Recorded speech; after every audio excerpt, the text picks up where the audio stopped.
Krishna, dear devotees. So, as Prabhu mentioned, on Thursday we had wonderful auspicious occasion of appearance day of Lord Nrisimhadeva, and this appearance day of Hiranyakashipu. So, so there are three very important personalities in this story. It's Lord Nrisimhadeva, Hiranyakashipu, and Prahlad Maharaj. So I would just like to recall the whole story, how it happened, why Lord Shri Krishna appeared in such a form that half man, half lion. And to begin with, I will just recite one verse from Shrimad Bhagavatam, 7th canto. And in 7th canto we can find all story, how it happened. So it's really nice that to remember, all this instruction what Prahlad Maharaj gave. So we will read one of them. I will just read 3 times in Sanskrit. Yes. So it's 7th canto, 6th chapter, and 1st verse. Oh, so it goes like that. Or maybe first we will have to tell the auspicious prayer. Om Namo Bhagavate Vasudevaya. Om Namo Bhagavate Vasudevaya. Om Namo Bhagavate Vasudevaya. Om Namo Bhagavate Vasudevaya. Om Namo Bhagavate Vasudevaya. Om Namo Bhagavate Vasudevaya. Shri Prahlada Uvacha. Shri Prahlada Uvacha. Kaumara Acharit Pragyo. Kumara Charat Pragyo. Dharman Bhagavatam Iha. Dharman Bhagavatam Iha. Durlabham Manusham Janma. Durlabham Manusham Janma.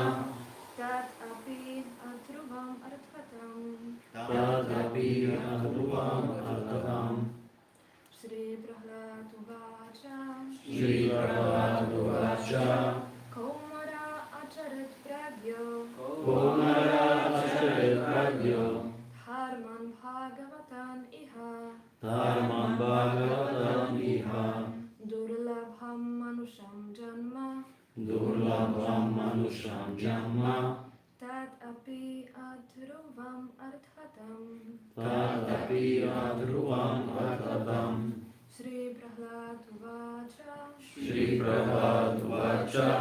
Kaumara Acharit Pragyo. Kumara Acharit Pragyo. Dharman Bhagavatam Iha.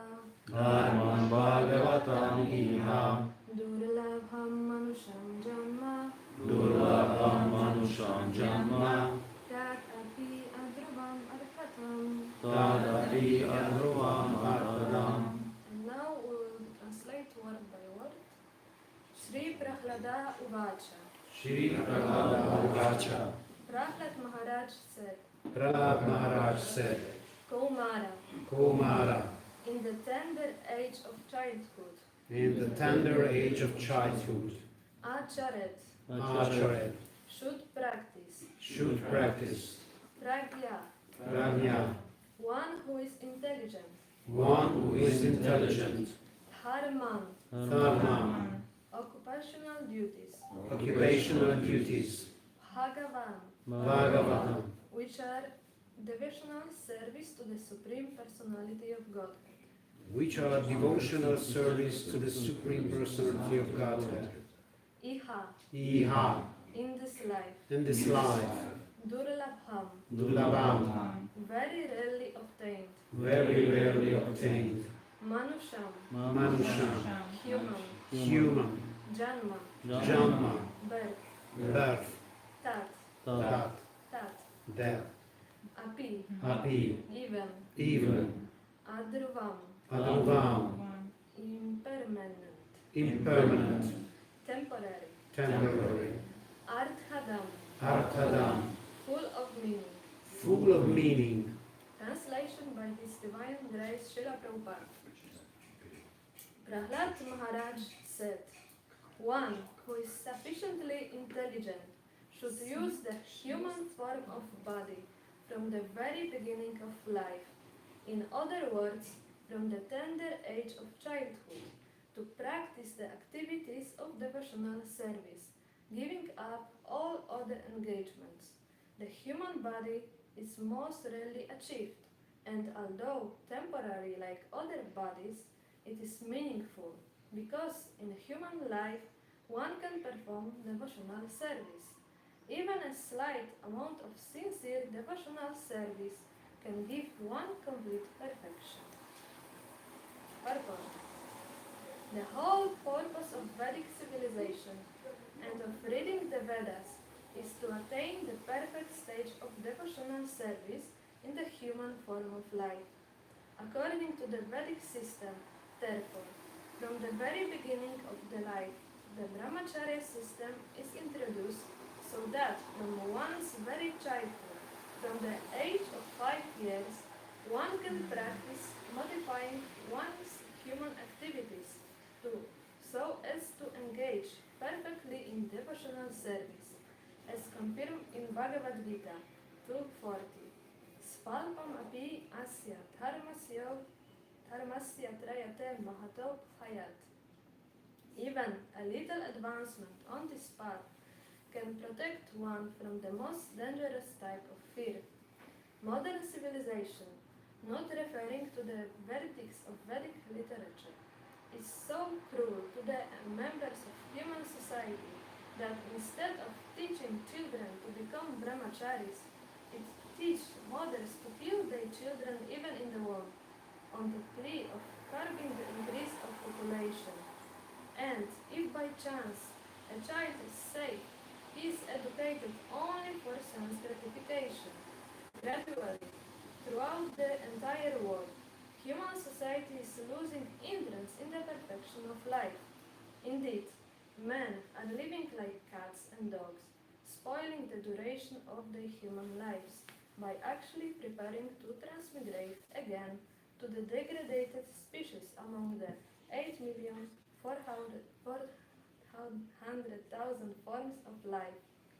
The Krishna consciousness movement is anxious to serve human society by teaching people to perform devotional service, which can save a human being from being degraded again to animal life.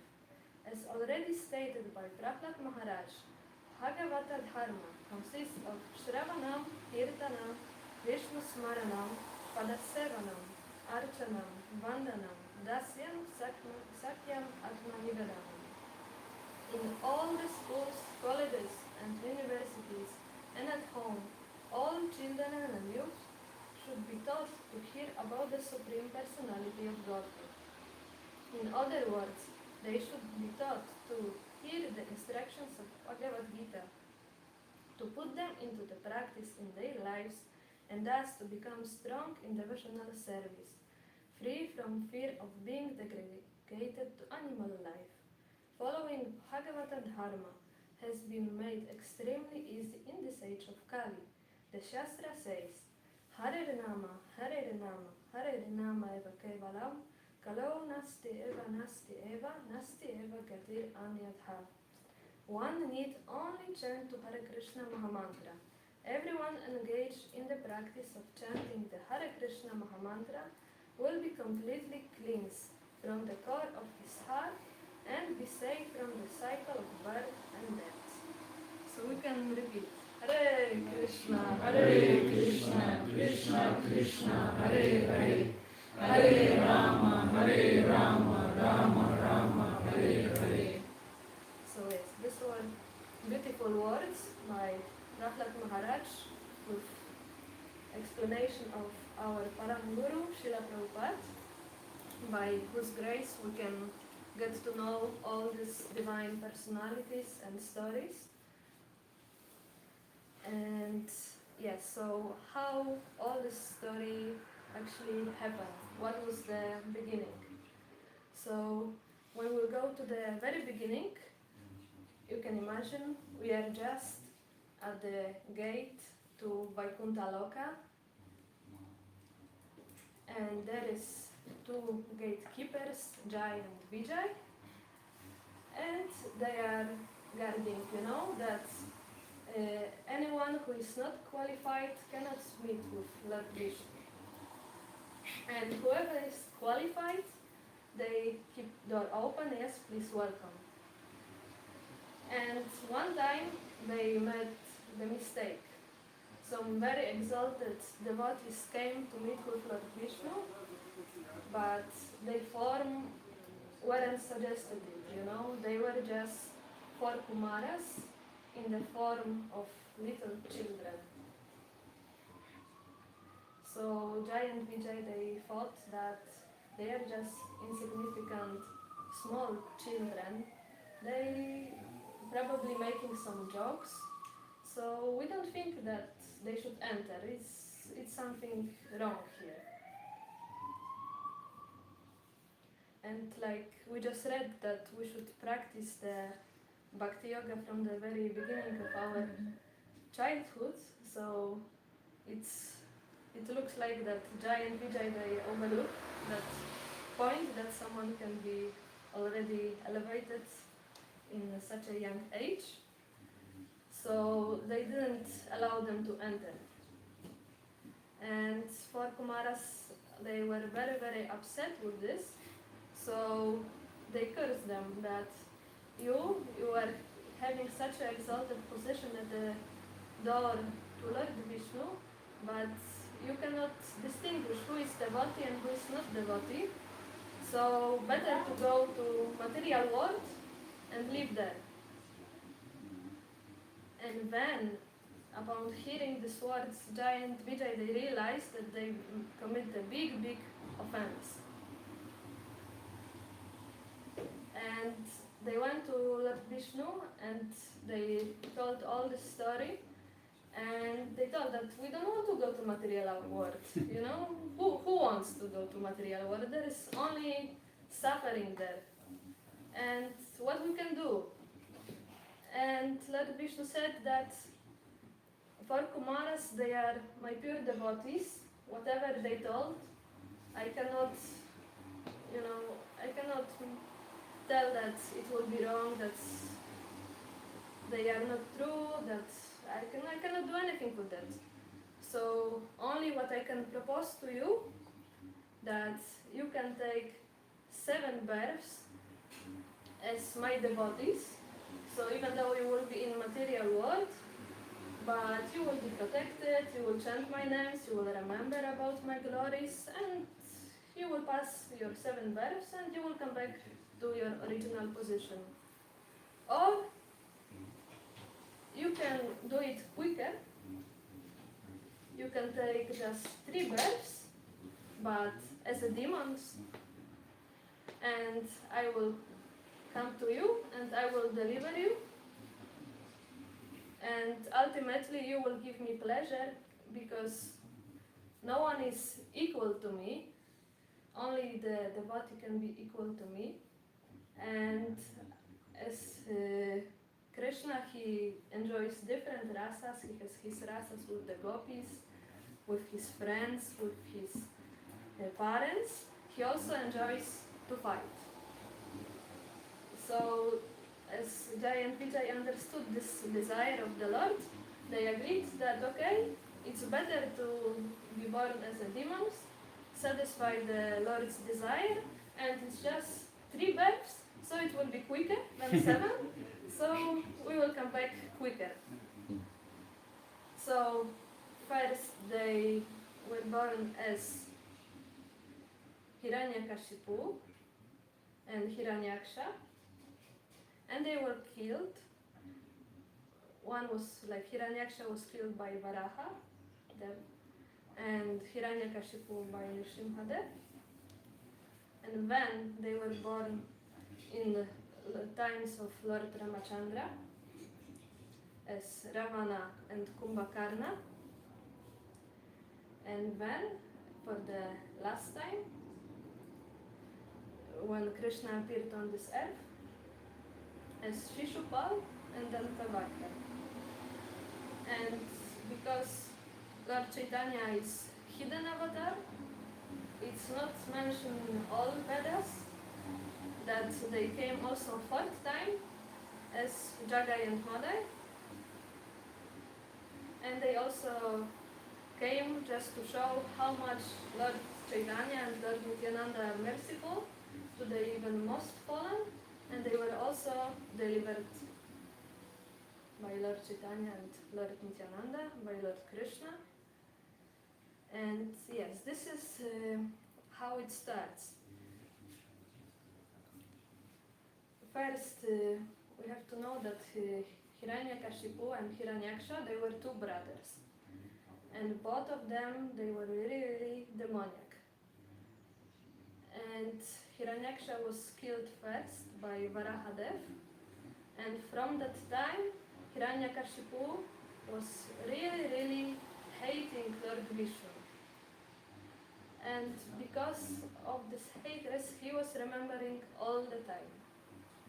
And even in the moment of the conception, he was remembering Lord Vishnu, and it was one of the things which enabled him to have such a glorious son like Prahlad Maharaj. And what is interesting here that Lord Nrisimhadeva appeared just for this one devotee, Prahlad Maharaj. And we have to understand what is the difference between Hiranyakashipu and Prahlad Maharaj. Like when we have in the history the good guy and the bad guy, the characteristics are even shown much more. And yeah, the Hiranyakashipu, he wasn't ordinary demon, he wasn't stupid. He had really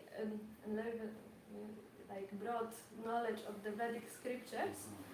Even when the whole family was lamenting that our dear brother Hiranyaksha was killed. So that's such a disaster. And they were asking to Hiranyakashipu, why you are not lamenting? And Hiranyakashipu was telling, why I should lament? My brother, he was killed by the enemy in the fight. So it's the glorious. Even Lord Krishna is teaching to Lord Arjuna that, yeah, it's glorious that to be killed by the enemy in the battle. So why you are worried? Why you are not starting to fight? And when he's explaining that actually the soul is eternal, so why we should lament? And this is the thing which is really, really dangerous if we have only the half of the truth, that he knows, okay, the soul is eternal, full knowledge, full of bliss, but he didn't know the second part, that, okay, we are the soul, and we are also eternal servant of Lord Krishna, so we should engage in this loving service of him. So he was thinking, okay, that the soul is there, is eternal, but at the same time, he wanted to keep himself immortal in his present body, in his material body. And after conceiving of Prahlad Maharaj, he went to the mountain and he started to do really, really severe austerities. And what is significant also here, that sometimes we are thinking that by performing austerities, we will achieve something divine, we will achieve Krishna will be favorite to us. And it's partially true. We should perform some kind of austerities, like on appearance day of Nrisimhadeva, like we were fasting till twilight. But we were doing this for the pleasure of the Lord, and he was doing this to achieve some benedictions of Lord Brahma. And finally, yes, Lord Brahma appeared before him and he asked him, so what you would like to have? And Hiranyakashipu said that please make me immortal. And Lord Brahma said, no, it's not possible.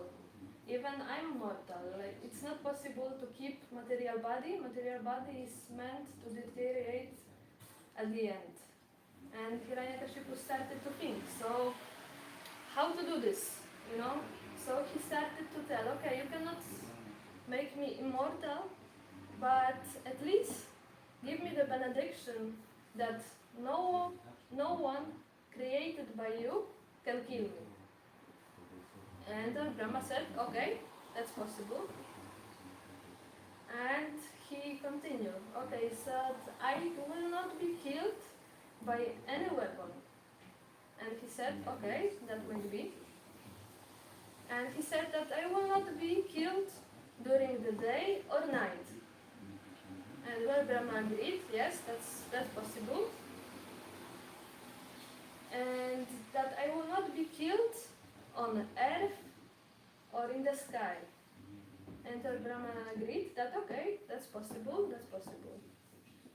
And Hiranyakashipu was very, very satisfied.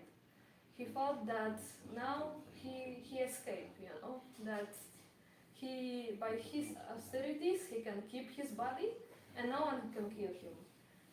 That any of the human beings cannot kill him, any animal cannot kill him, any demigod cannot kill him.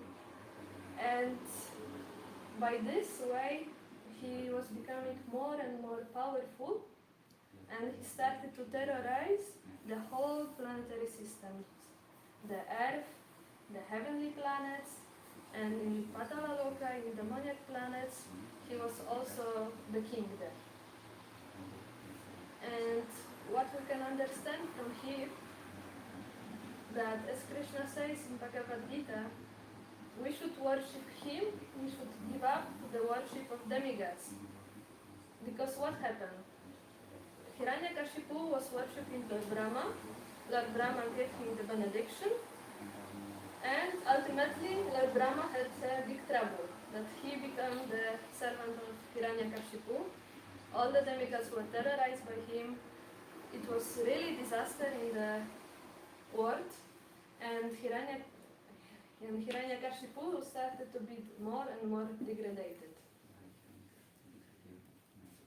And when we are doing something for Lord Krishna, we have some desire. He can give us this desire, you know, or fulfill this desire, or sometimes he will tell that it's not good for you, and he will tell that no, I will not fulfill your desire like that. And sometimes we are, you know, worried that okay, I was praying to get this job, to get this house, you know, and it's not happening. And ultimately it's for our good that it didn't happen, that Lord Krishna has the better plan for us. But it wasn't like this in the case of the worshipping of demigods. Lord Brahma said, okay, you want it, I will give you. And as he gave it, he wasn't responsible for the results of this. He didn't care about the follower, what will happen to Hiranyakashipu after getting this. So as it happened that when Hiranyakashipu was performing these austerities, met with Lord Brahma, the demigods saw that his wife was pregnant, and they thought, if his wife will deliver such a demoniac person as Hiranyakashipu, there will be two. We can not even deal with one, so what about if there will be two of them? So they just kidnapped his wife. But Narada Muni said that, no, stop it. I know that this person which is in the womb is different. It's not demoniac, even it's taken birth here.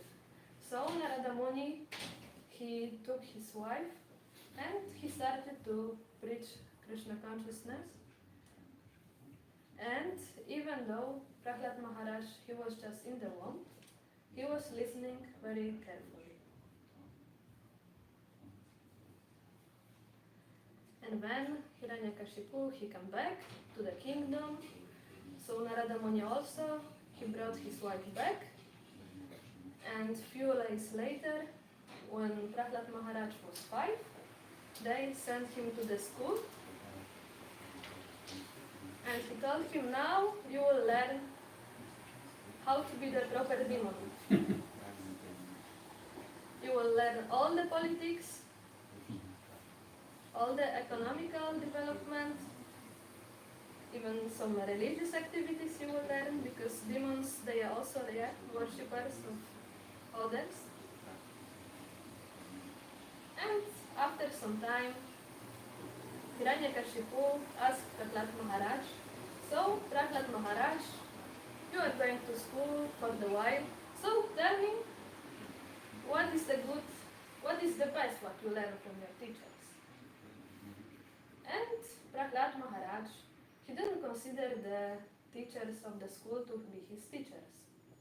So he recalled just the knowledge what he gained from Narada Muni. And he said, oh dear father, or the best of the asuras. And when Hiranyakashipu was glorified like that, oh, best of the asuras, he became very eager to hear what will be next. But unfortunately for Hiranyakashipu, he said, Prahlad Maharaj told him that, look, father, the person who is too much attached to the material way of life is slowly degraded. So my advice is that you will go to the forest, especially to Vrindavan forest, and you will focus your intelligence on Krishna, on Vishnu. And Hiranyakashipu became very, very angry. That why you are telling about my enemy? I think that someone has to come to this school and teach me all these things, all this nonsense. So he immediately called the teachers, and teachers were, no, we didn't teach him this thing. It's not us. And they told him that, please, don't be angry to us. We will teach him. He's just a small kid, so, we will teach him and he will change the way of his thinking. So, Hiranyakashipu agreed. He gave them the chance, okay, you have to make the proper demon out of him. So, I will give you this chance. So then the education of Prahlad Maharaj was continuing. And after some time, the story repeats. Again, Hiranyakashipu asked to Prahlad Maharaj, what was the best what you learned at school? And at that moment, Prahlad Maharaj recited this wonderful verse that Shravanam, Kirtanam, Vishnu Smaranam, Padasevanam, Archanam, Dasyam, Sakyam, Atmani Vedanam. And at that moment, Hiranyakashipu was totally angry. And he gave up, on training of Prahlad Maharaj. He said that that's too much, And he compared Prahlad Maharaj to like a limb with the cancer. That he said, even its own limb, even it's my own son, but he is poisonous. So I have to cut him from my life. And he ordered the demons to kill him. And they tried in many different ways. But they were unsuccessful. And what is really meaningful here, that during their attempts, Prahlad Maharaj wasn't afraid. He didn't ask, oh Lord Vishnu, please protect me. He was just concentrating his intelligence, his mind upon lotus feet of Krishna. And by this way, just by this meditation, he was totally protected. And when they saw that it's impossible to kill Prahlad Maharaj. But when they thought, okay, he's just a small boy, what he can do? He's just insignificant small boy. So let him be as he is. And they were continuing his education in the school. But what happened? there that Prahlad Maharaj started to teach also to his colleagues, to his classmates. And it's described that he could teach to them because they were just small kids, still innocent, still pure enough to listen to him. This is the one thing. And another thing is that Prahlad Maharaj, he didn't consider them as a demons, you know. Sometimes, like, especially when we are in the beginning of Krishna consciousness, we are so much fanatic that when we are in our work environment, in our school, even towards our family, we started to tell that, oh, my family, you are in Maya, you are just attached to the material conditions of life, and I don't want your association, you are very bad association to me, and we are becoming, you know, like they would be our enemy. But in the case of Prahlad Maharaj, he didn't see them like that. He could see them as a souls, just as himself, and by this, he could teach to them. So he was teaching this knowledge. One, the verse we just read, that we should start to learn Krishna consciousness from the beginning of our life. Because why? He gave the example that maybe not now, even people they don't 100 years, but he gave the example that someone was living 100 years, but as we are sleeping at night, 50 years of this 100 is lost. So then he gave example further that, okay, we have this 50 years, but 10 years we are just ignorant, we are very small, our intelligence is not so mature, so 10 years is just passing by playing with the friends. And in our old age, it's the same situation. Our body is so weak that we cannot focus on the divine. It's so we shouldn't consider our bodily position. We should consider that we are just spiritual soul, and we should start immediately.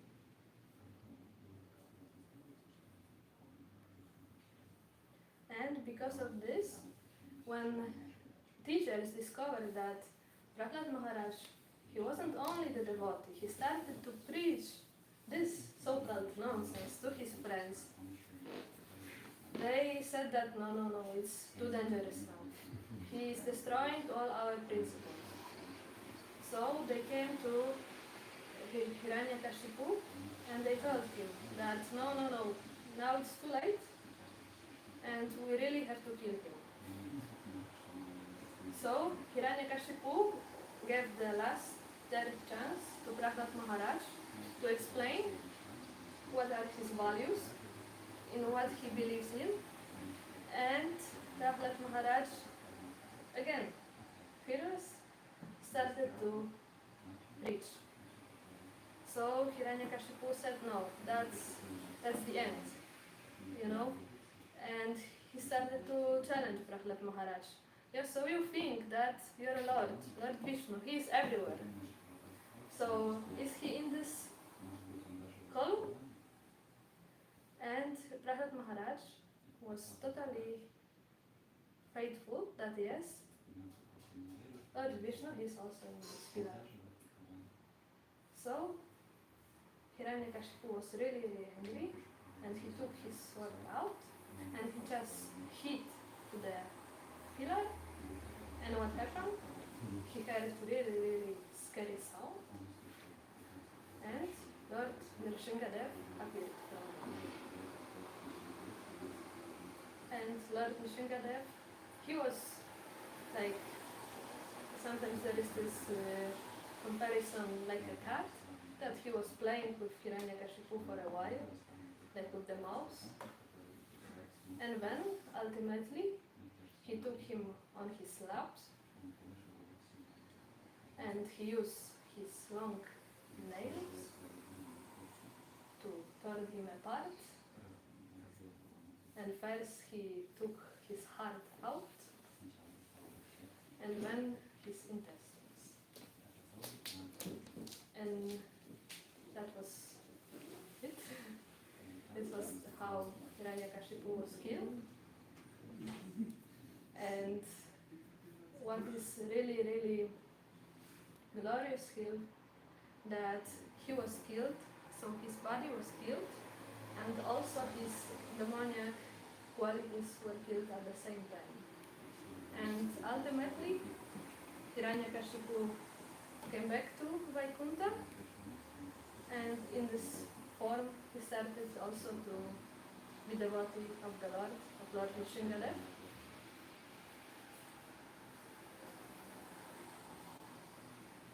And yeah, so that was the story, that just one incarnation for one devotee.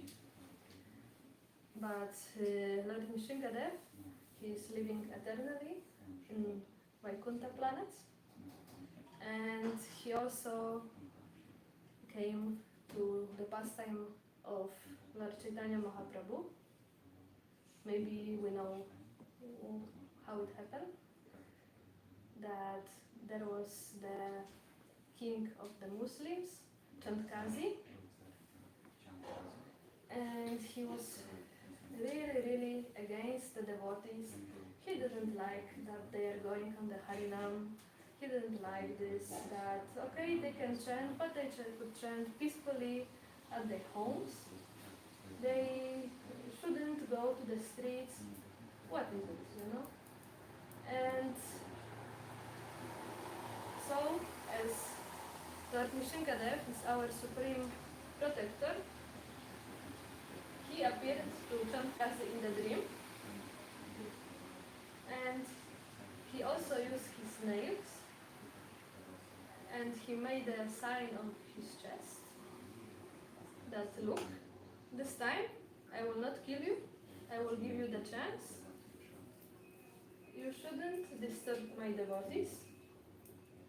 So if you will disturb them again, I will come and get you. So Chandkazi was really, really afraid, and he said, no, now I agree, they should chant as loudly as possible. I will give them even my flag, that everyone can see that me, the Lord of this land, I agreed to this, that no one will disturb them. And even in our daily lives, as we are praying to Lord Nrisimhadeva, it's really nice practice to sing the prayer Namaste Narasimhaya whenever we are starting the day, at the morning, at home, or on our way. Like many devotees, we have this practice that when we are going by the car, or by the train, anywhere, somewhere, we are reciting the prayers to Lord Nrisimhadeva for our protection. And it's allowed that we take a prayer that, please protect my physical body, and please also protect my devotional creeper. And I wanted to recite with all of you the prayers to Lord Nrisimhadeva, which we are singing every day, but I would like that we will go line by line with the translation, that we can sing more with our heart. So yes, just give me a second.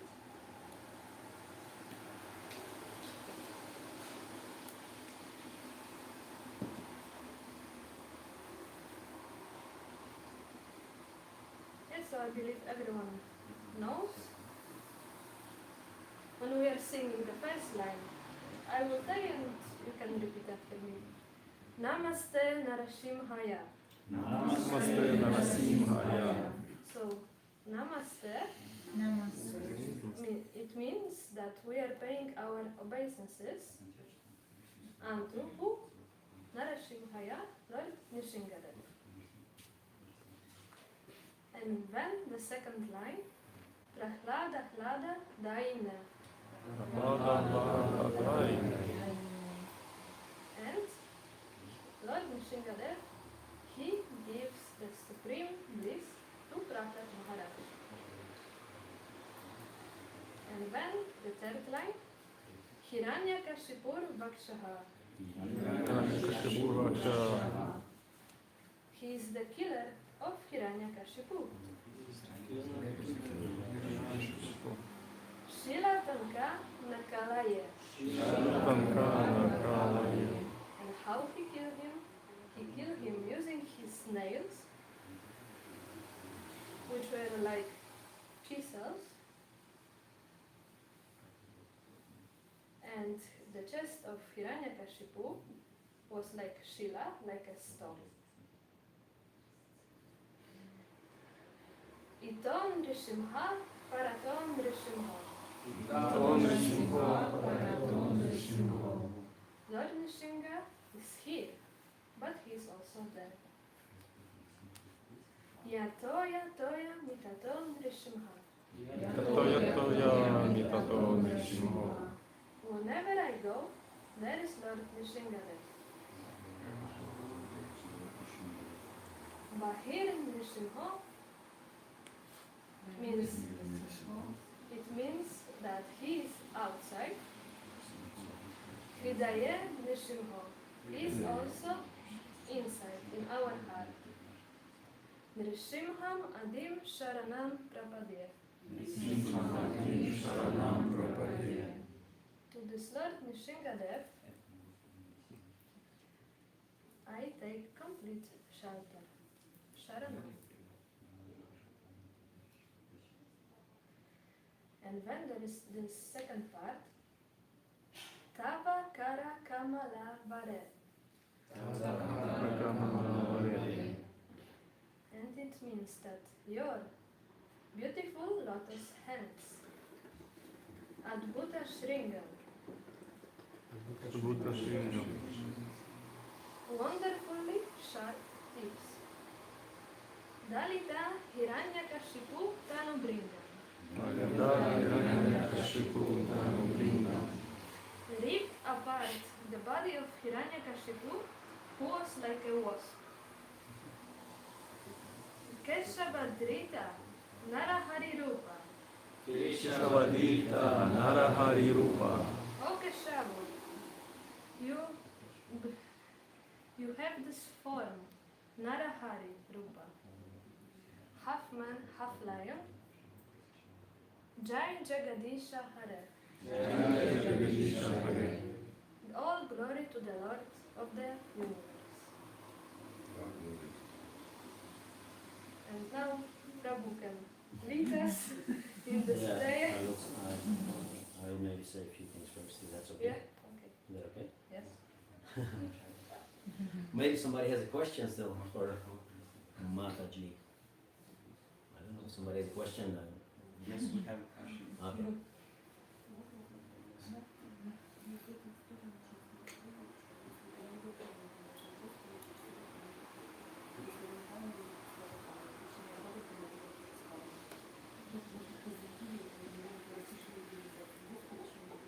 Okay, so there's a question from this story. We understood that if you have some negative thoughts about Lord, it's easier to return to Him.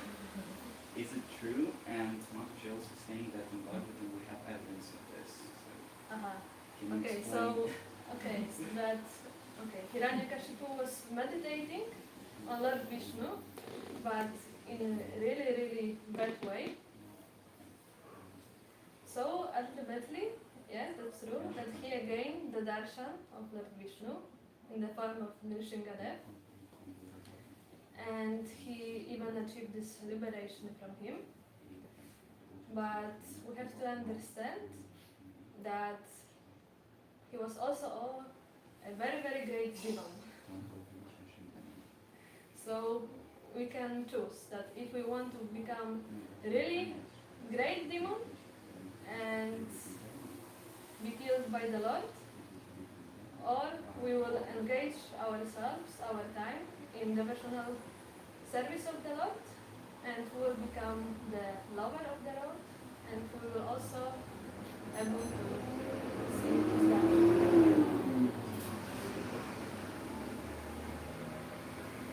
So there's two ways, right? Yeah. Being a great demon or Yeah, or great devotee. Yeah, we can choose. We can choose.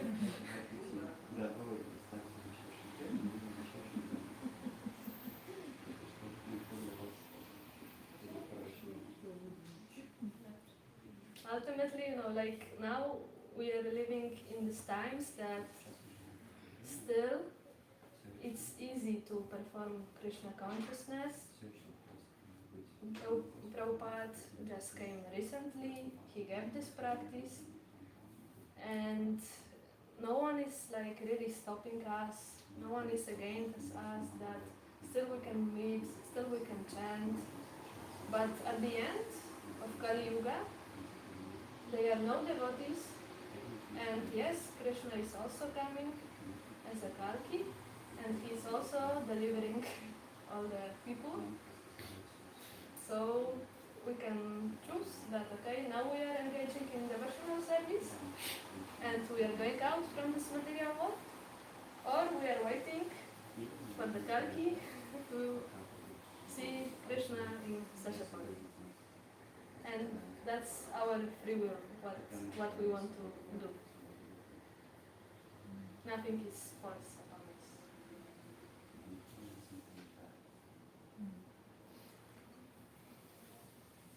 Okay? Is that okay? Okay, so special day, of course, and I want to share a few things that I came across, in the last years or whatever. So I don't know if it's okay.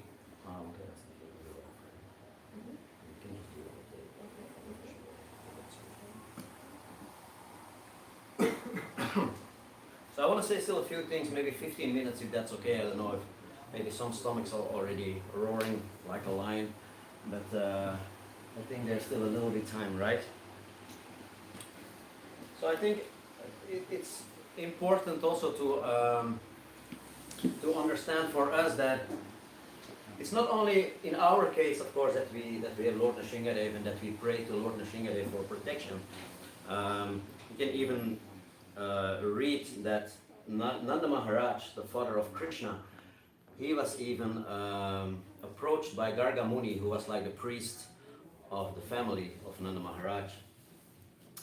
And so Nanda Maharaj was approached by Garga Muni, and Garga Muni said that it would be good if you can worship, if you would worship Lord Nrisimhadeva.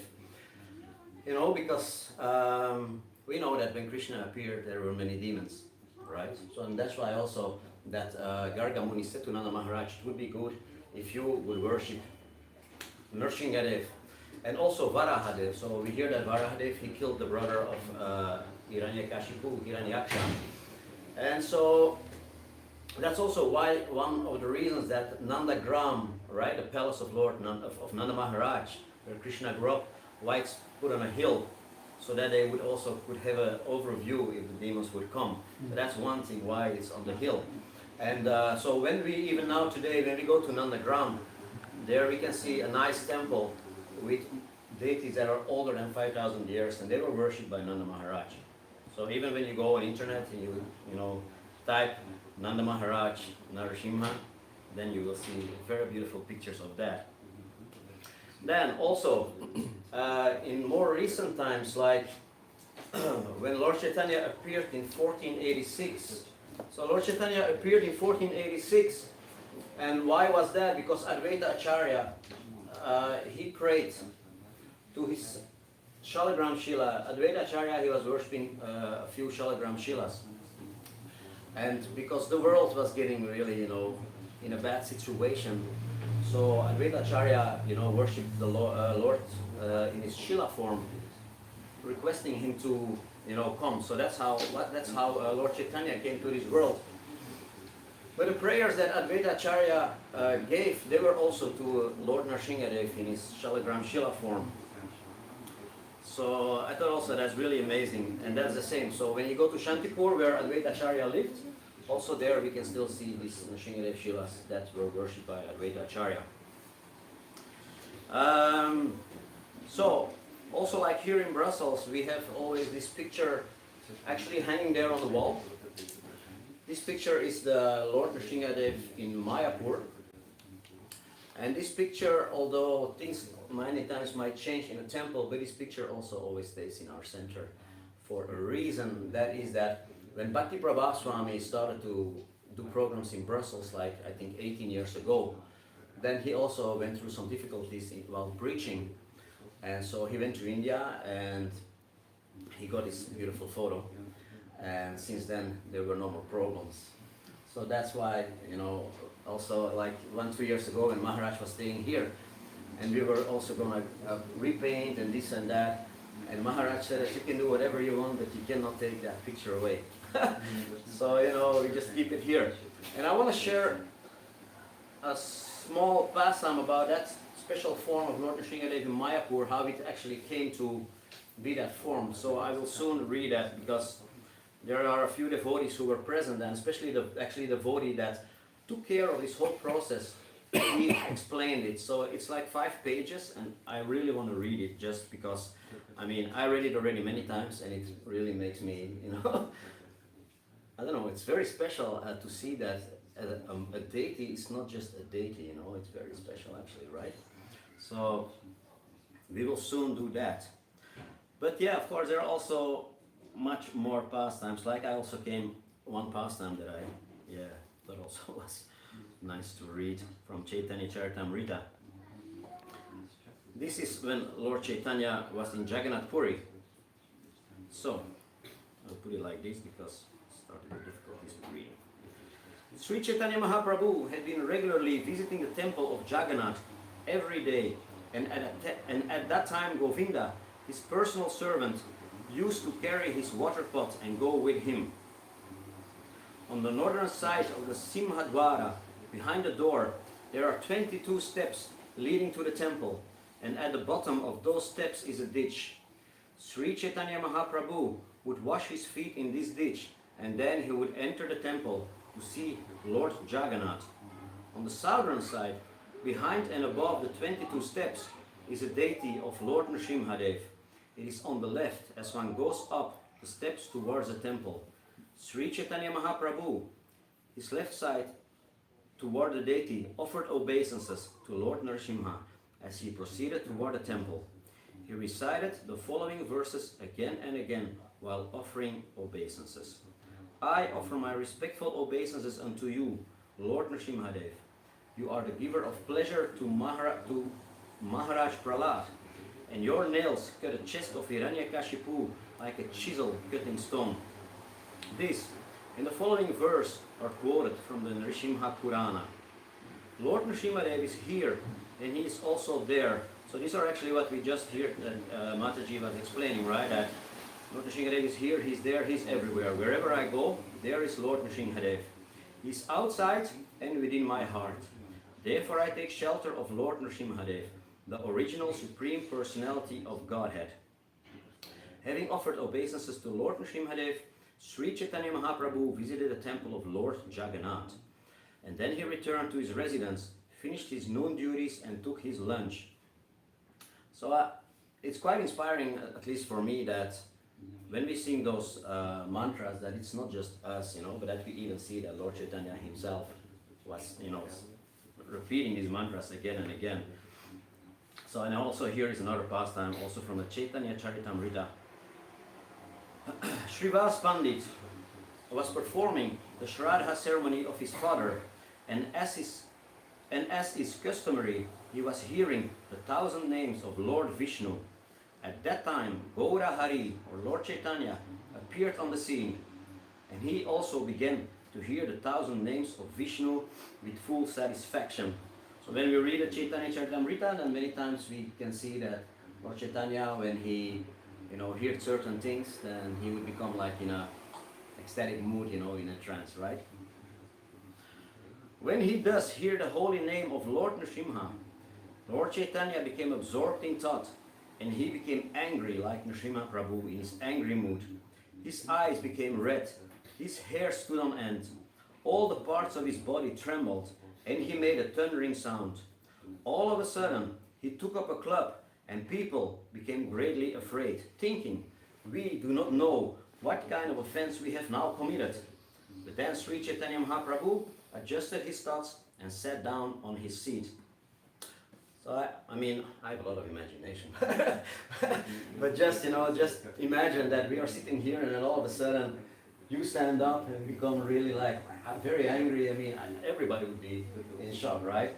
So this is also what happens there. In the mood of Lord Nrisimhadeva, Lord Chaitanya ran through the city streets, club in hand, ready to kill all the atheists. Seeing him appearing very fierce in ecstasy of Lord Nrisimha, people ran from the street and fled here and there, afraid of his anger. Seeing the people so afraid, the Lord came to his external senses, and thus he returned to the house of Srivas Thakur and threw away the club. And now also, like Lord Chaitanya, he's like not really understanding what happened, and he says, when I adopted the mood of Lord Nrisimhadeva, people were getting greatly afraid. Therefore I stopped, since causing fear among people is an offense. Srivas Thakur replied, anyone who takes your holy name vanquishes 10 million of his offenses immediately. There was no offense in your appearing as Nrisimhadev. Rather, any man who saw you in that mood was immediately liberated from the bondage of material existence. And after saying this, Srivas Thakur worshipped the Lord, who was then greatly satisfied and returned to his own home. So of course these are like the pastimes of Lord Chaitanya and taking different forms. There's also another pastime that I wanted to read. Also, again with Lord Chaitanya and also with Srivas Thakur. And Srivas Thakur, of course, is very important because it was also in the house of Srivas Thakur that the whole Sankirtan movement was born, right? So walking by the riverbank, this is from the Chaitanya Bhagavat. Walking by the riverbank, Sri Chaitanya Mahaprabhu, saw a herd of cows. They were mowing and drinking water. With raised tails, some ran in the 4 directions. Some fought, some napped, some drank water. Seeing them, the Lord began to roar. I am he, I am he. The Lord shouted again and again, and in this way he ran to Srivasa's house. Srivas, what are you doing now? The Lord roared within his home. Srivas was worshipping Lord Narasimha. Pounding again and again, Sri Chaitanya broke the door open. Whom do you worship? On whom do you meditate? Look, the person you worship has come, the Lord roared. Srivas saw a form like blazing fire. Then his meditation broke, and he looked in the 4 directions. He saw Sri Chaitanya Mahaprabhu sitting in a Virasana yoga posture. Sri Chaitanya had 4 arms. He held a conchal, a chakra, a club, and a lotus. He roared like a maddened lion, slapping the palm of his hand against his left shoulder. He made a great sound, and seeing all this, Srivas trembled. Then he became stunned, and he did not move. The Lord roared, O Srivas, for so many days you did not know my true identity, and because of your loud Sankirtan, I left Vaikuntha and came here with all my associates. Not knowing me, you left me and went to Shantipur. I will rescue the devotees. I will kill all the demons. Don't worry. Now recite prayers to me. Gazing at the Lord, Srivas wept tears of love. The fears in his heart died. Now he was confident. His whole body was filled with joy. So this also shows that, sometimes when we go on Sankirtan or on Harinam, then, especially in the beginning, we are a little bit like afraid, or we don't know how people will react. Or I heard also one devotee from America, she came here to Belgium and she went on Harinam here in the city, and she was very happy actually. So it's so nice here. And then they said, oh, what do you mean? She said, yeah, in America they throw tea bags at us when we pass. So you never know what happens when you go actually outside and want to preach something nice. But here we see that Lord Chaitanya, he says that we should not have any fear, right? So Lord Chaitanya says, do not fear, I'm here, I will take care of those people, you just, deal with your service. Do what you have to do and don't worry. So that's so important. So is it okay if I still read that pastime? If I hear no, it will be okay. So I just thought that this, I don't know who has been in Mayapur. Who has been in Mayapur? So you of course. Anybody? Rino? You have been? Mayapur. So when we come to Mayapur, in the temple room, we have on the side, a very beautiful temple, which has this very beautiful form of Lord Nrisimhadev. And also, we see on the left side, we see Prahlad Maharaj. And so I just want to read how this Lord appeared. I'll try to make it short, and then we can sing the Nrisimhadev prayers. And also, like when we were reading about Jagannath Puri and Lord Nrisimhadev in Jagannath Puri, so our friend Narayan, who sits in the back, he went a few times already to Jagannath Puri, and he sent me pictures of certain temples there. So it's very beautiful to see, right? When you come there, you see also the temple where Lord Chaitanya was staying, but also even the deity of Lord Nrisimhadev. And it's said in Jagannath Puri that in the Nrisimhadev temple there, you have in front, when you take darshan, you will see Nrisimhadev in a very peaceful form. Yeah. So it's like a Shanta Narasimha, or like Shanti is like very peaceful, So that's his form. So, and actually that is also a good form for us as devotees to worship him. Because as we could hear in the pastime before that, Lord Nrisimhadev, he's very ferocious, he was very angry. And after the killing of Hiranyakashipu, it was very difficult, to make him peaceful. So, and actually only, we can see, only actually Prahlad Maharaj, he could make him peaceful, or we can also see that sometimes we have like deities of Lord Nrisimhadev with Lakshmi, and then he's also very peaceful. So that maybe also means because the woman had the power over the man, But, that's very special. So also many times as devotees, I find that it's so important that if we want to worship Lord Nrisimhadev, personally like at home, then it's good for us to worship Lord Nrisimhadev in a peaceful form. Like that he's very peaceful, or like with Prahlad, or like with Lakshmi, or you have like Yoga Narasimha also, that he's, just doing yoga and meditating. So that's a very peaceful form. This form is like Ugra Narasimha. He's very, you can see he's very angry. He doesn't look very smiley and happy there, right? So he's very, right, he's roaring. And it is also said that these forms are not always easy to worship. Why? Because he's very angry, and you need to have that possibility to make him peaceful. Many times we think from, that's a beautiful Nrisimhadev deity, I want it. And many times we just look to the outside and think from, I love that form. But we also need to think further, especially about our spiritual life. We want to have it more easy. That's why also like many people, they at home, they have Gornitai deities, because Lord Chaitanya, he doesn't care about the offenses. But then when we go further, then we need to see and be careful what we do, because offenses are so easily made. Okay, Lord Nrisimhadev, the appearance of Lord Nrisimhadev in Ishkon Mayapur. And this is based on a talk with Atma Tattva Prabhu. Atma Tattva Prabhu, he is like a Prabhupada disciple, and for many years he was in Mayapur Dham, also teaching in the Gurukul there, and he is the person that took care of this appearing of Lord Nrisimhadev. So it said that on the 24th of March 1984, so this is already after Srila Prabhupada left his body. So 1984, 24 March, at 12:20 at night, 35 dacoits or robbers armed with weapons and bombs attacked Sri Mayapur Mandir. So that's something that we have heard already maybe a few times, and this is completely true. That Mayapur now it established, and it's really like a city actually. But in the beginning, the people were also like, what are these white people doing here? And this, so they didn't understand. So the devotees also got attacked there many times. So also in 1984, they got attacked. The greatest shock came when the robbers decided to steal the deities of Srila Prabhupada and Sri Mati Radharani.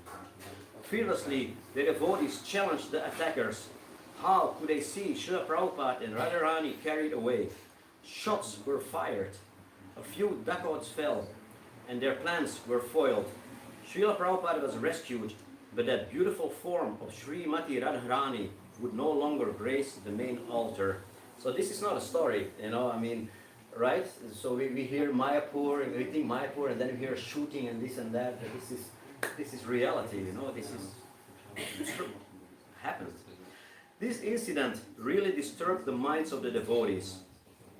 Those involved in management were especially concerned to make some permanent solution. And this was not the first time that the devotees had faced violence and harassment in Mayapur. So Bhavananda Das, who was the co-director of ISKCON Mayapur, suggested that Lord Nrisimhadeva be installed. When the robbers had threatened devotees at Yoga Pit, Srila Bhaktivinoda Thakur and his son Srila Bhaktisiddhanta Saraswati had promptly installed Sri Sri Lakshmi Nrisimhadeva. So when we go to Yoga Pit, the birthplace of Lord Chaitanya, then we will see the Panchatattva deities. And in front of them is also Nrisimhadeva deity, which was installed by Bhaktivinoda Thakur. And also Bhaktivinoda Thakur says that every morning Lord Nrisimhadeva himself comes to the Arti. So, very special. So since they installed in Yoga Pit Lakshmi Narasimha, there had been no further disturbance. Other devotees in Mayapur were not so keen to follow so closely in his footsteps, because the pujari must be a Naishtika brahmachari or celibate from birth, and the worship of Lord Nrisimhadev must be very strict and regulated. Who would be prepared to worship him? So despite such hesitancy, Bhavananda was enthusiastic to bring Lord Nrisimhadev to Mayapur, and he asked Bhaktisiddhanta Prabhu, who was Bhaktisiddhanta Prabhu. He's an American devotee, but he sculpted many Prabhupada murtis, as we see also the one in Radhadesh. So Bhavananda asked this devotee and also Atmatattva to make some drawings. So they made some drawings. After a week they came together, and then Bhavananda said that the deity's legs should be bent, so not straight, they should be bent. Bent, why? Because bent, it's like, in an action ready to jump. So like we heard, he appeared out of the pillar, right? So I don't know, when I was younger, I saw many times this Nrisimhadev movie, the Indian one, and there you see really how he jumps out of the pillar. So that's why the legs should be bent. He should be looking around ferociously. His fingers should be curled, curled really like getting ready to, right, rip. And flames should be coming from his head. So Atmatattva sketched a deity in this mood. The devotees, they liked the idea. I will try to go a little bit, not reading everything, but just trying to say. So the devotees, they liked it. And one devotee from Calcutta, he directly offered to sponsor the sculpting of the deity and also to build a temple. So then Atmatattva Prabhu, he left for South India to get things organized. And by Krishna's grace, he soon found a very famous Shtapati. Shtapati is a person who sculpts the deities. But this one was also expert in temple architecture and engineering.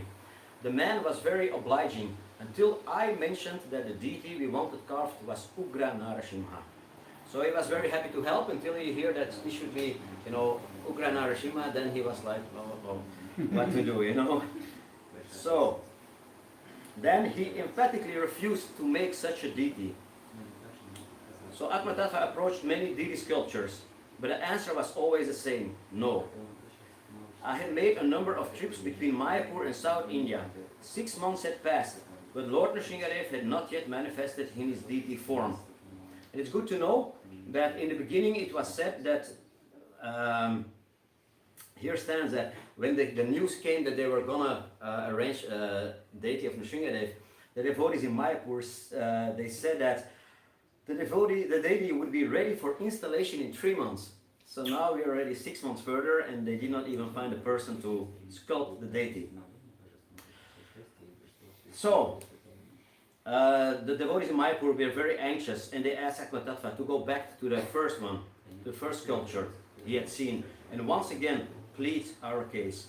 This time the sculptor was a little more congenial and offered to read me a chapter from the Silpa Shastra, a Vedic scripture on sculpture and temple architecture that deals with the different forms of deities. He read aloud some verses describing Lord Nrisimhadeva.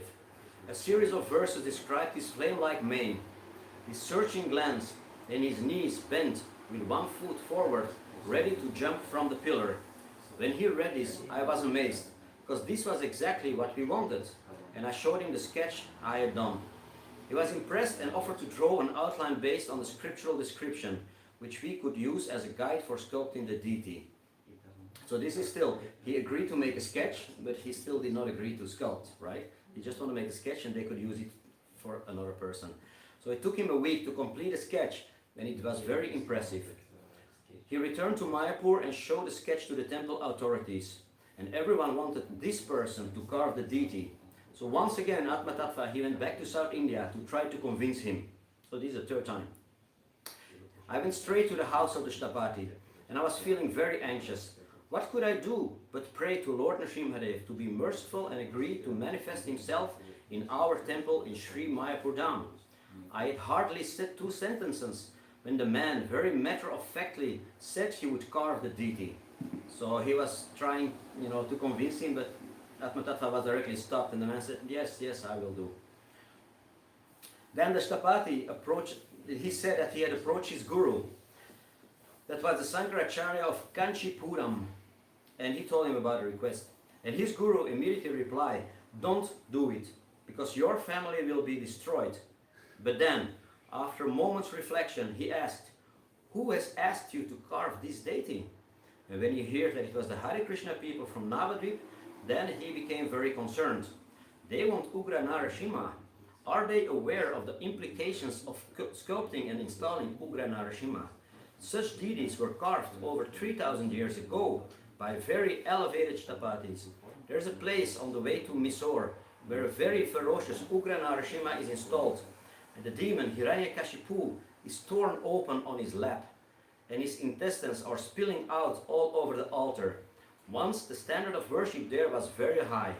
There was an elephant procession and festival every day, but gradually the worship declined, and today that place is like a ghost town. The whole village is deserted. No one can live there peacefully. Is that what they want for their project? And it's also important to know that, so this place is like a ghost town, but this deity is still there. So yeah. There is one video on YouTube made by one devotee who visited all these places, and it's just, how to say that? A room, like a cave, a room, and there is a devotee, and just once in a while somebody comes. So the Shtapati replied, they are very insistent. They are constantly coming to talk to me about the deity. Apparently they have some problem with dacoits. Handing his guru a sketch of the deity, he said, this is the deity they want. His guru took the sketch and looked at it knowingly. Ah, this is Ugra category, he said.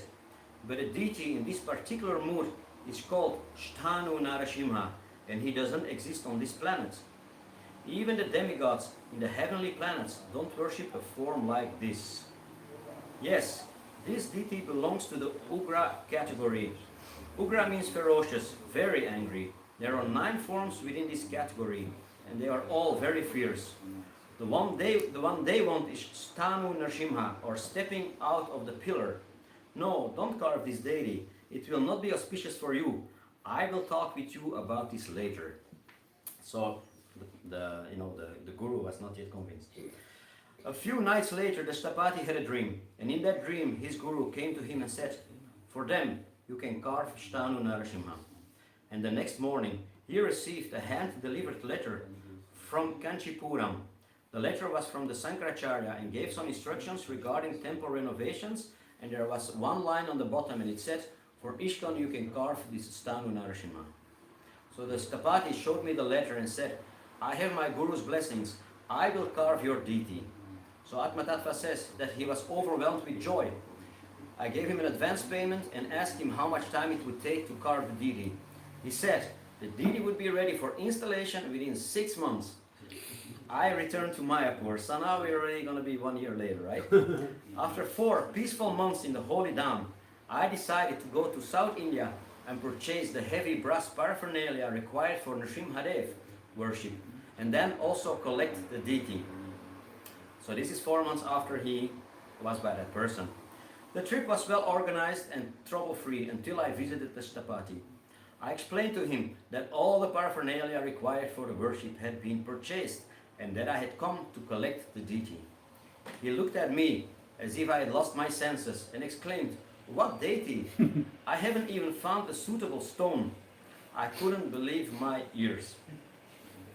So that's why this is very important, to know, especially for such projects, that it's not just 1, 2, 3 and deity is there. So now we will hear. So Atmatattva said, "But you told me he would be ready in 6 months." And so the sculptor said, "I will keep my promise. 6 months after I find the stone, then the deity will be ready for installation." This reply was emphatic, but I just couldn't understand to accept the delay. And in frustration, I challenged him. "There's so many big slabs of stones all over South India. What is the problem?" And he looked at me the way a teacher would view a slow student and said very deliberately, "I am not making a simple grinding mortar. I am making a deity.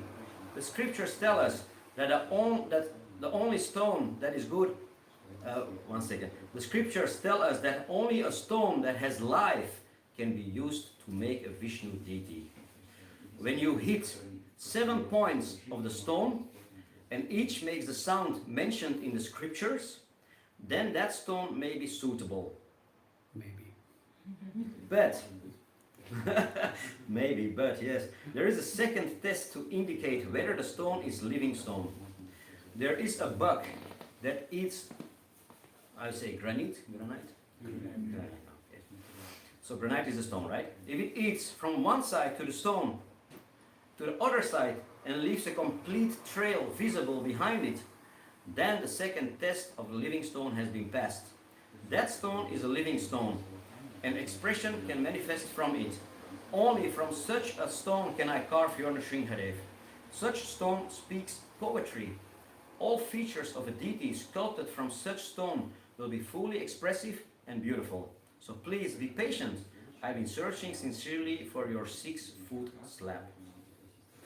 I was amazed and a little anxious. The devotees in Mayapur were expecting the arrival of the deity soon. This is already the 3rd time that he goes back and says, in 6 months, So they don't take you any more serious. How was I going to explain the living stone search to them? Maybe they would decide to make Nrisimhadeva from marble. I decided to try to lighten the subject by discussing the Prahlad Maharaj Murti with the Shtapati. So now the whole time when he went there, he just spoke about Lord Nrisimhadeva. He did not even speak yet about Prahlad Maharaj. But I forgot to tell you last time that when I came that we also want Prahlad Maharaj. We want to worship Prahlad Nrisimhadeva. What do you think? So he said, "I don't think that will be possible." I looked at him incredulously, not sure what to say. He smiled and continued, "You want everything done exactly according to the scriptures. Your Nrisimhadeva will be 4 feet high." So this form in Mayapur is 4 feet high, which is around, 120 centimeters. Comparatively speaking, that will make Prahlad Maharaj the size of an amoeba. I don't know what's an amoeba. You know an amoeba? Amoeba? Amoeba, it stands amoeba. Amoeba is a little animal with 1 cell. Yeah, Okay. amoeba. Okay. So very small. It's just 1 cell, nothing else. Okay. So that's very small indeed. So because this is calculated by scriptures. But we want Prahlad Maharaj to be 1 foot high, he said. Fine, the Shtapati replied, but that means that your Nrisimhadeva will be 120 feet high. So this one is 4 feet high, so that means that he should have been 120, which is, the size of a building. So we began to argue back and forth about Prahlad Maharaj form. And finally, the Shtapati sighed in resignation and agreed to make Prahlad Maharaj 1 foot tall. At least I now had something positive to report when I returned to Mayapur. After 2 months, I returned to South India. There had been no developments. I shuttled back and forth from Mayapur to South India every 30 or 40 days. Finally, our stone was found. The Shtapati became a transformed man. For over a week, he hardly spent any time at home. Hour after hour, day after day, he just sat, staring at a slab. He had chalk in hand, but didn't draw anything. He refused to allow his laborers to do anything besides remove the excess stone to make the slab rectangular. The next time I visited him, he had made a sketch on that stone. That was all. I was worried. The Mayapur managers were becoming impatient. Are you sure this detail will be finished in 6 months?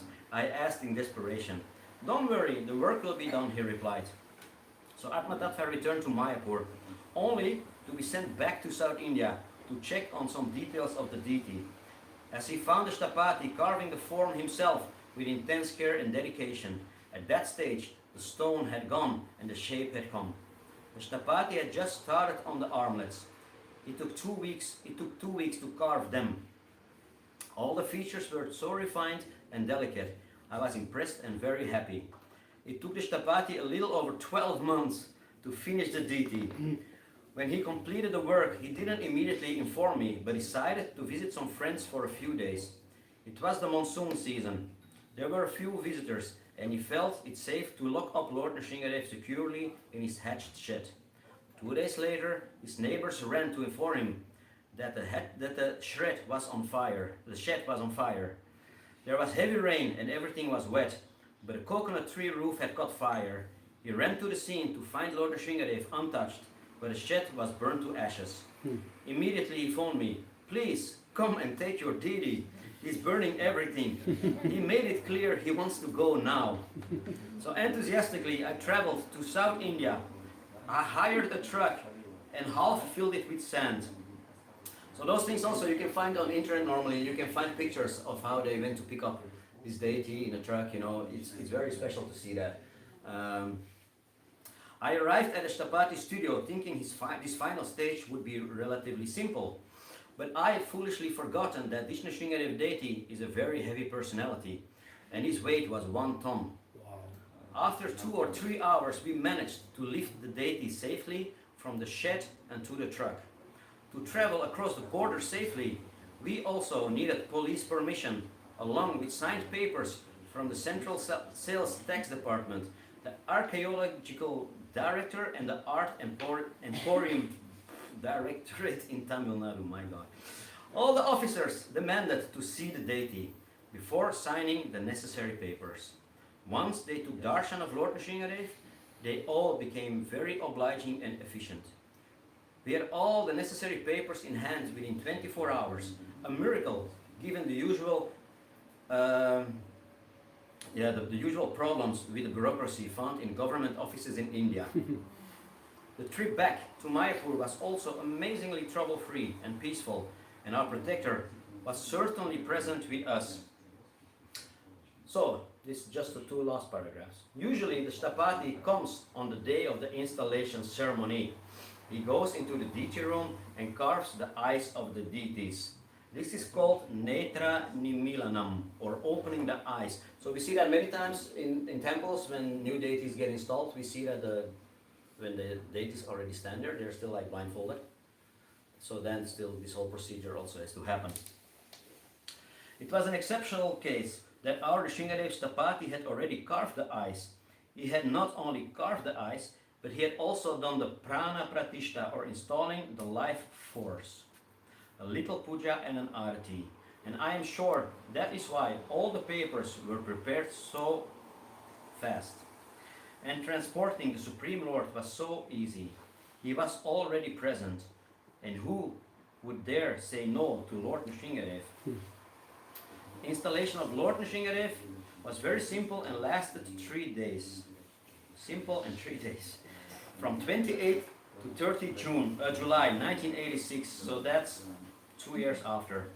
I remember feeling apprehensive that perhaps the installation was too simple. The grave warnings of the Sankaracharya of Kanchipuram had deeply impressed me, but my mind was soon appeased by an awareness of loud, dynamic kirtan. Sankirtan Yagya, the only true opulence of Kali Yuga, was dominating the scene. I felt enlivened and satisfied. Lord Nrisimhadev, the protector of the Sankirtan mission, had finally decided to manifest a Sri Mayapur Mandir. So, yeah, it took some time, but I really wanted to share that because it's a very special pastime, right, of how Lord Nrisimhadev came alive and came to Mayapur Dham. And so this is just a very small book on Lord Nrisimhadev, and this has many pastimes actually also by people that prayed to this deity of Lord Nrisimhadev. As we heard in Mataji, her class, that we, when there is something, we pray to Lord Nrisimhadev. We pray for our protection, we pray for the protection of the other devotees as well. So, and in this book, there are really many, many beautiful pastimes. But okay, I think we should sing the Nrisimhadev prayers and take prashad. Anybody that needs a lyric? Everybody knows the words. So you teach very good.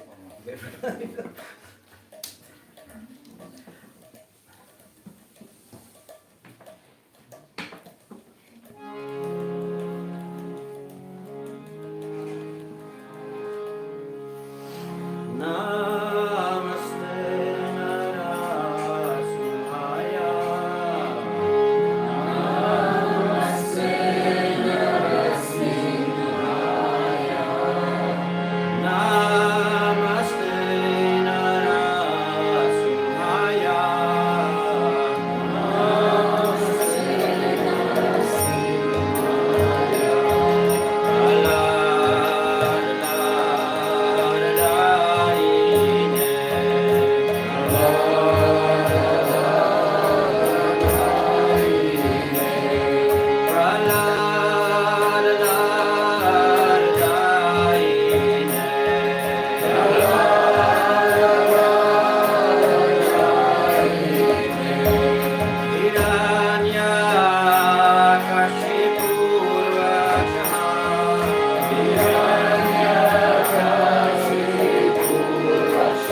Hare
Shri Nrisimhadeva Bhagavan Ki Jai.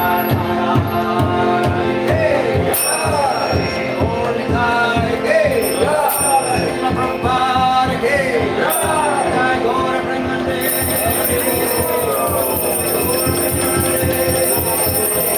Jai Gaura Jai Gaura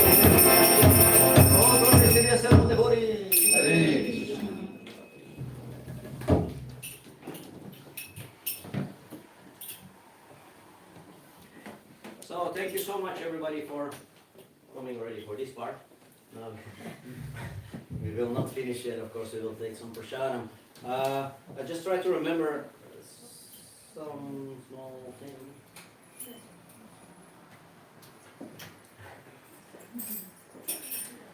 Can you open the window?